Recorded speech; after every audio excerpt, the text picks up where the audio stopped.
Hello students, as you know, we started the new chapter that is the carbon compounds. In the last video, we discussed about the covalent bond, that is the bonds in the carbon compound. A covalent bond is formed when there is a mutual sharing of electrons between the atoms. When atoms share equal number of electrons, that time the covalent bond is formed. So this covalent bond is represented by drawing electron dot structure. In this method, a circle is drawn around the atomic symbol and each of the valence electron is indicated by dot or a cross. The covalent bond formed between the atom is indicated by showing the circles around the symbol crossing each other. Then the shear electrons are there that are shown in the overlapping regions of the two circles by dot or a cross. The dot electron dot structure is also drawn without showing the circle, where a covalent bond is also represented by a small line joining the symbols of both the atoms.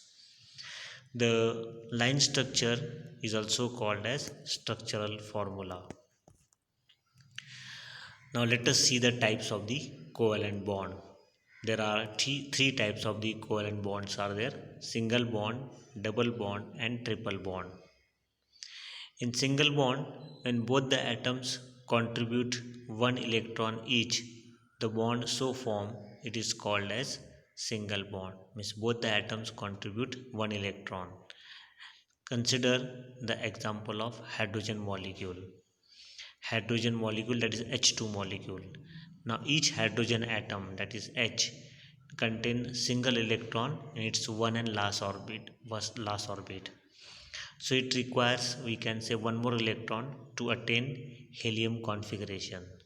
So both the hydrogen atoms contribute one electron so that they, after sharing the one electron each, they form the bond, single bond between them. Then that bond is there, it is called as single bond. Then let us see the second type, that is a double bond. When both the atoms contributes two electrons each, the bond so formed is called as double bond. So here consider the example of oxygen molecule. Now the atomic number of oxygen is 8. It contains 6 electrons in the last orbit. So oxygen requires 2 more electrons to become stable. So both the oxygen atom share 2 electrons each and then they form the double bond between them. Similarly now about the triple bond. In triple bond both the atoms are there, they contributes 3 electrons each and the bond so formed is called as triple bond. So in nitrogen molecules, now nitrogen atomic number is 7. In the last orbit it contains 5 electrons. It means it needs 3 electrons to become stable. So both the nitrogen atom contributes 3 electrons each and then they form triple bond between them. So let us see the figure. In that figure it is shown that single bond between the hydrogen atom, double bond between the, we can say, oxygen atoms, and triple bond between the nitrogen atoms. So students, go through the video again and learn this, the types of the covalent bond, and also learn how to draw the structure of the, we can say that, the covalent bond, how to represent the covalent bond. Okay, thank you.